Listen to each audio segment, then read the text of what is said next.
जहां पर मजलिस इत्तेहादुल मुस्लिमीन के 4 कॉरपोरेटर बशमुल मैं हम लोग चुन कर आए थे, और वार्ड नंबर 20 जहां पर अब अब्दुल माजिद हाजी साहब नुमाइंदगी करते हैं, इन 4 वार्डों में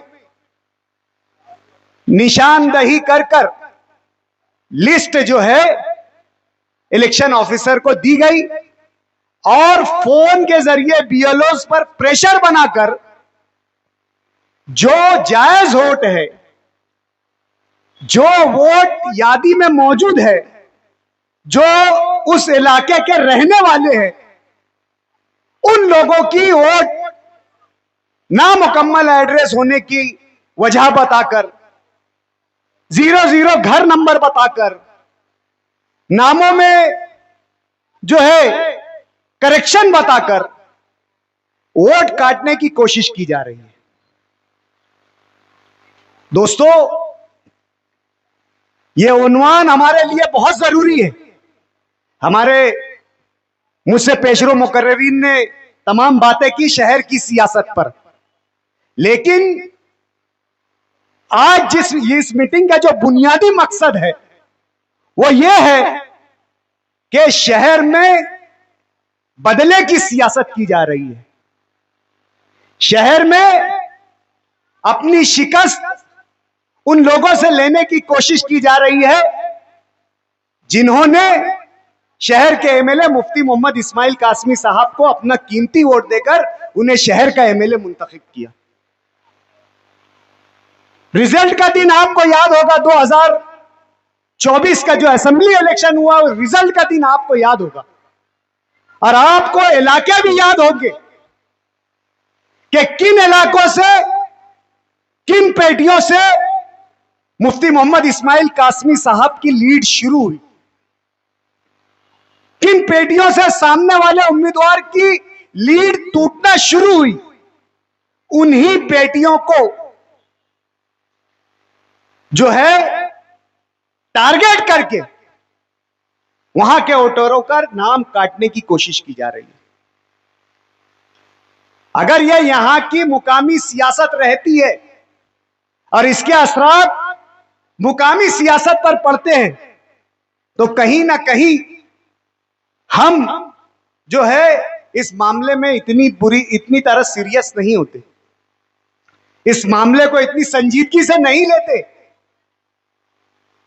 लेकिन दोस्तों, इस हरकत को आपको कौमी सतह पर जारी बीजेपी हुकूमत की साजिश और सियासत से के पस मंजर में देखना होगा। आपको इसकी सीरियसनेस, इसकी संजीदगी को महसूस करना होगा। कल मुफ्ती मोहम्मद इस्माइल कासमी साहब ने निहायत संजीदगी से इस मामले को महसूस करते हुए प्रेस कॉन्फ्रेंस में अपनी बात को इंतहाई संजीदगी से, पूरे एतमाद तरीके से और शहर के मुसलमान, बिलखुसूस मुसलमानों के हक में वोट की जरूरत को महसूस करते हुए अपनी बात को रखा। कुछ पागल किस्म के लोग वो प्रेस नोट के हाव भाव आवाम को बताने की कोशिश कर रहे थे। मैं क्या बोलूं ऐसे लोगों को, सर मैं तो यानी ज्ञानी है, अंतर्यामी है, वो पुरुष नहीं महापुरुष है मेरे लिए, कि मुफ्ती इस्माइल को लाकर जबरदस्ती बैठा दिया गया। इतने सेंसिटिव उन्वान पर खुद मुफ्ती मोहम्मद इस्माइल ने पेशकश की कि हमें प्रेस कॉन्फ्रेंस लेना चाहिए, हमें प्रांत ऑफिसर के पास जाकर इस मामले पर बात करना चाहिए। बात इलेक्शन के हार जीत की नहीं है।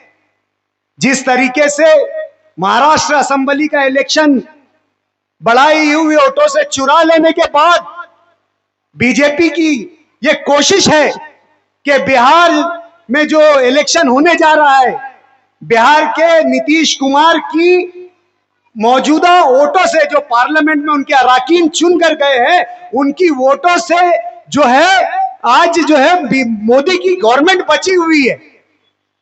मोदी की हुकूमत इंतहाई नाजुक मोड़ पर है।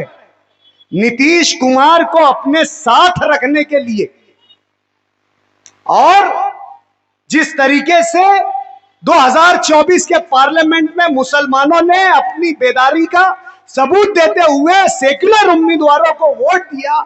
इस बात को महसूस करते हुए जहां महाराष्ट्र में वोट बढ़ाकर इलेक्शन बीजेपी ने जीता, वहीं बिहार में वोट कटाकर जो है इलेक्शन को जीतने की कोशिश कर रही है। और सिर्फ इलेक्शन को जीतने को मकसद नहीं बताया है, बल्कि वहां पर SIR नाम का सर्वे करके, स्पेशल इंटेंसिव जो है रिवीजन करके वहां की अकलियतों के वोट को काटने का काम कर रही है। जब सुप्रीम कोर्ट में यह मामला ज़हर बहस आया तो एक सनसनीखेज इंकशाफ हुआ कि कई वोटर्स के वोट काटने की वजह इलेक्शन कमीशन ऑफ इंडिया ने जो है बांग्लादेशी, रोहिंग्याई और तुमको बोलूं म्यांमारी होना बताया। सुप्रीम कोर्ट ने उस पर सख्त रिमार्क दिया कि इलेक्शन कमीशन ऑफ इंडिया को किसी की शहरियत फिक्स करना या मुख्तस करना या खत्म करना इसका अधिकार नहीं है। और SIR में क्या किया गया था इलेक्शन कमीशन ऑफ इंडिया की जानिब से, आपको मालूम, आधार कार्ड जो तमाम सरकारी दस्तावेजात के लिए निहायत अहम है, उस दस्तावेज को जो है गैर जरूरी करार दे दिया गया था। वोटिंग कार्ड के जरिए हम कई हमारे सरकारी दस्तावेज बनाते हैं, उसको गैर जरूरी करार दे दिया था। और ऐसे दस्तावेज जो या जो है मुश्किल से बनते हैं, जो नहीं रहते हैं, जैसे पासपोर्ट, बर्थ सर्टिफिकेट, हर कोई पासपोर्ट नहीं बनाता है, हर किसी के पास बर्थ सर्टिफिकेट नहीं रहता है, लेकिन आधार कार्ड, राशन कार्ड सबके पास रहता है। ऐसे जरूरी दस्तावेजात को जो है गैर जरूरी करार दिया गया और ऐसे दस्तावेज को मंजूर किया गया जो कामयाब रहते हैं, मुश्किल से लोग निकालते हैं। और खास तौर से यह कार्रवाई जो है बागडोरा, जो बिहार का जो बंगाल का इलाका है, उससे जो सटी हुई जो सीमा है, सीमांचल, जहां पर सीवान, कटिहार जैसे इलाके आते हैं, जहां से मुस्लिम MLA चुन कर आते हैं, 2,70,00,000 वोटर्स को जो है उनके नाम वोटर लिस्ट से निकाल दिए गए। कई पिटीशंस जो है इसके खिलाफ जब सुप्रीम कोर्ट में दाखिल हुई, जब सुप्रीम कोर्ट को इस बात की सच्चाई मालूम पड़ी, सुप्रीम कोर्ट ने इस पर खुद सो मोटो कार्रवाई करते हुए इलेक्शन कमीशन ऑफ इंडिया को हुक्म दिया कि आपने जो 2,70,00,000 लोगों की वोट काटा है, एक स्पेशल साइट बनाकर उन 2,70,00,000 वोटर्स के नाम जो है उस साइट पर जाहिर करे और मौका दे उन्हें इन कागजात को लाकर। और सुप्रीम कोर्ट ने ऑर्डर दिया कि आधार कार्ड को भी और राशन कार्ड को भी, इन कागजात को भी जरूरी कागजात की लिस्ट में दाखिल करके दोबारा उन लोगों की वोट को रिस्टोर करे। सुप्रीम कोर्ट को इसमें हम यानी दखल अंदाजी करना पड़ी। कितना बड़ा रिमार्क सुप्रीम कोर्ट ने दिया कि इलेक्शन कमीशन ऑफ इंडिया को किसी की शहरियत देने का या लेने का हक नहीं है। यानी इस मुल्क की सबसे बड़ी अदलिया ने इस बात को महसूस किया है कि इलेक्शन कमीशन ऑफ इंडिया जो है वो लोगों की शहरियत भी खत्म कर रहा है। कितना संगीन मसला है, कितना संगीन मसला है कि अगर वोटर लिस्ट में नाम ना रहे तो आने वाले वक्त में हमारी शहरियत पर खतरा लाक हो सकता है। और बीजेपी का यही मकसद है। अमित शाह बार बार कह रहे हैं कि क्रोनोलॉजी को समझिए। क्रोनोलॉजी का मतलब उर्दू में सिलसिले को समझिए। आप उसको जो है उसके सीरियल को समझिए कि पहले हम क्या करने वाले हैं। पहले हम NPR लाने हैं फिर जो NRC लाने वाले हैं, फिर उसके बाद ये उनके नापाक मंसूबे की एक कड़ी है SIR के जरिए वो मुसलमानों को वोट काट कर उन्हें जो है इस देश का जो है बांग्लादेशी और रोहिंग्याई साबित करना चाहते हैं। आप जाइए, पढ़िए, अखबारात का मुतालिया कीजिए, इंटरनेट पर जाइए, उर्दू में उस मवाद को, उस कंटेंट को तर्जुमा करके देखिए कि हाई कोर्ट ने कितने सख्त रिमार्क्स दिए इलेक्शन कमीशन ऑफ इंडिया को कि आप लोगों की शहरियत खत्म कर रहे हैं। आपको किसने यह हक दिया कि वोट के जरिए आप ये तय करेंगे कि कौन हिंदुस्तानी है और कौन नहीं है? इतने संगीन हालात में लोग जो है अपनी नादानी और बेवकूफी का सबूत दे रहे हैं और शहर को जो है फिरका परस्तों की चाहत के मुताबिक, ख्वाहिश के मुताबिक जो है इस तरह की राह पर ढकेल रहे हैं कि मालेगांव शहर को भी बदनाम किया जाए और मालेगांव शहरियान को भी इस तरीके की मुसीबतों में डाला जाए। यह उसी सिलसिले की कड़ी है। पसे पर्दा चलने वाला जो साजिश है मालेगांव के हमारे मुखालिफिन, मैं दावे से कह रहा हूं, उस साजिश का हिस्सा है। वो ये चाहते हैं कि शहरियान परेशान रहे, वो चाहते हैं कि मुफ्ती मोहम्मद इस्माइल कासमी को मजलिस को मिलने वाली वोटों में कमी कर दी जाए। वो ये नहीं देख रहे हैं कि इसके बाद उन वोटर्स का क्या हाल होगा, उन्हें किन परेशानियों से गुजरना होगा, किन हालात में वो आ जाएंगे। उन्हें अपनी शहरियत साबित करने का जो है वो दर पे यानी मुश्किल हो जाएगी। सिर्फ अपनी नादानी और बेवकूफी में अपने मफाद के लिए शहरियान को एक बड़े खतरे में ये लोग झोंक रहे हैं। खास हमारा मकसद जो था, आज की मीटिंग लेने का मकसद यही हमारा उन्वान था कि शहर में जारी साजिशी सियासत का जो है पर्दा चाक किया जाए। आज वक्फ बोर्ड के ताल्लुक से जैसे अब्दुल माजिद ने कहा कि मुफ्ती मोहम्मद इस्माइल कासमी साहब ने उत्तर महाराष्ट्र के लोगों को जमा करके, मेड़ावा करके, नेशनल मीडिया को बुलाकर औरंगजेब रहमतुल्लाह अलैह के नाम पर कंट्रोवर्सी और तनाजा पैदा करके अपनी शोहरत को हासिल करके सियासी दुकान चमकाने के लिए ऐसा ना करते हुए जो मसले का हल था, मसले का हल के मसाजिद, मदारिस और अदारे, इस्लामी अदारे जो अदारे हैं, उनका रजिस्ट्रेशन आसानी से किस तरीके से हो। शहर में ढिंडोरा पीटा गया, महाराष्ट्र भर में नुमाइंदे भेजे गए, आप ये कागज लाओ, आप वो कागज लाओ, आप उतारा लाओ, आप नोंदनी लाओ। आसान काम था। इसे कयादत कहते हैं, इसे नुमाइंदगी कहते हैं, इसे जरूरत आपकी मसाइल के हल का तरीका कहते हैं कि आप लोगों की जिंदाबाद मुर्दाबाद की सियासत में ना झोंकते हुए जो असल काम है, जो मसला आपका है और जो मसले का हल है, वक्फ बोर्ड के एक जिम्मेदार को हफ्ते में एक दिन मालेगांव शहर में लाया जाएगा ताकि अतराफ में देहातों समेत मालेगांव शहर के लोग अपनी जो वक्फ की इमलाक है उसका रजिस्ट्रेशन उस शख्स के जरिए वक्फ बोर्ड में कर सके। हमने कोई मिलावा लिया, कोई महाराष्ट्र भर से लोगों को जमा किया, हमने सियासत की।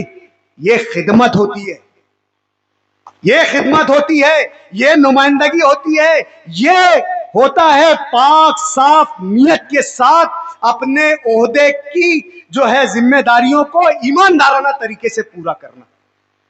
और यही हम उनके मातहतीन की भी सोच है। हम लोग चल रहे हैं शहर में किसी तरीके की गंदी सियासत ना करते हुए, जातियात की सियासत ना करते हुए, किसी पर कीचड़ ना उछालते हुए, किसी की शख्सियत को, किसी के घर वालों की शख्सियत को बदनाम ना करते हुए हम हमारी सियासत को जो है मजबूत तरीके से शहर में आगे बढ़ाएं। हम शहरियान को समझाएं कि आने वाला म्युनिसिपल कॉरपोरेशन आपके लिए कितना अहम है। अगर आप लोग हमारा साथ देंगे, हमारे काम को, हमारे तरीक़ेकार को, हमारी क़यादत को अगर आप लोग पसंद करेंगे, आप हम लोग पर भरोसा जताएंगे, तो यकीनन हम शहर के मसाइल जो तवज्जो चाहते हैं, जो तरीका चाहते हैं, उस तरीके से हम जो है हल करेंगे। हम आप लोगों का सियासी इस्तेसाल और इस्तेमाल बिल्कुल नहीं करेंगे। हम आपको तकरीब की सियासत में नहीं बांटेंगे, हम आपको सियासी बंधुआ मजदूर नहीं बनाएंगे, हम आपका सियासी इस्तेसाल नहीं करेंगे।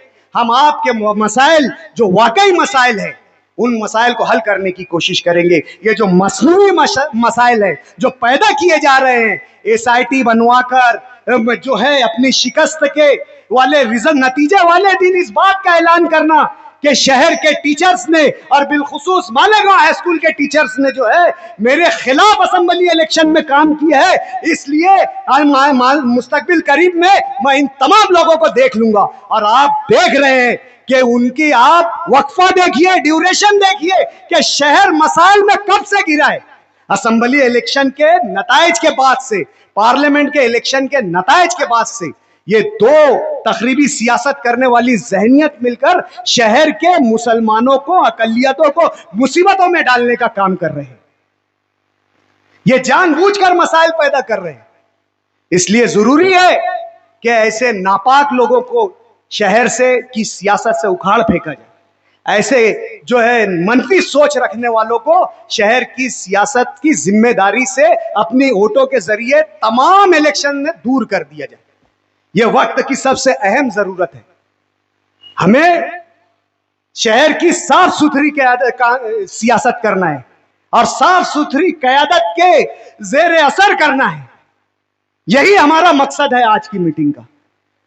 हमारे लोगों को जो है अलग अलग हरबा करके फंसाने की कोशिश की जा रही है, गंदे गलीज इल्जामात में फंसाने की कोशिश की जा रही है। और ऐसा करने वालों का इरादा कानून के अदारों में खुद जाहिर हो जा रहा है। जो लोग उनके साथ साजिशों में मुलविस है वो अपने आप को खुद फंसता देख कानून के सबसे अहम अदारे अदालत में इस बात की गवाही दे रहे हैं कि ये साजिश सिर्फ हम लोगों ने नहीं की, कई लोगों ने मिलकर की है। हमारे लोग, हमारे मातहतीन, हमारे कारकुनान हमसे सवाल कर रहे हैं कि आप इस मसाइल पर क्यों नहीं बोल रहे हैं। हमें हिंदुस्तान के कानून पर और उसके अदालती निजाम पर पूरा भरोसा है।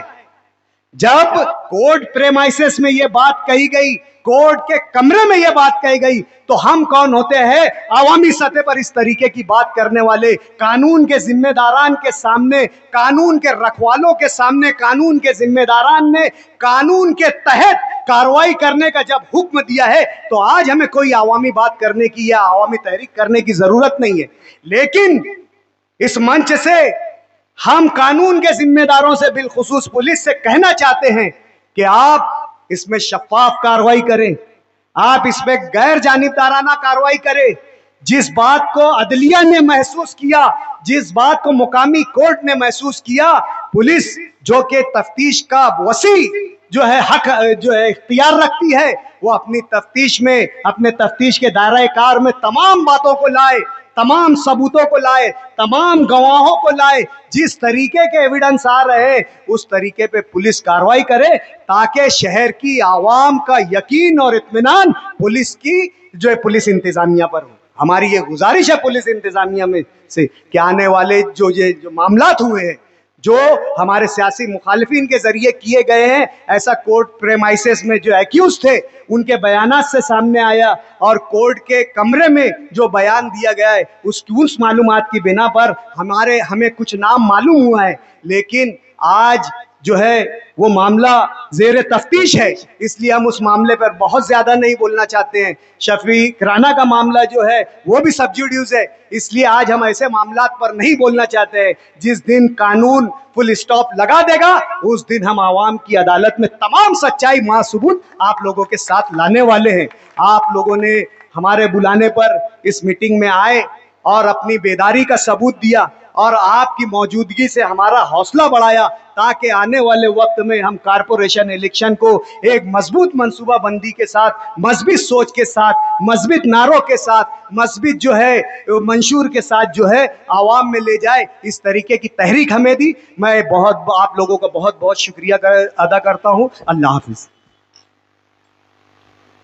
ये थे शुमाली महाराष्ट्र के डॉक्टर खालिद परवेज साहब, जिन्होंने सदाकत के साथ अपनी बातें आपके गोश गुजार रखी।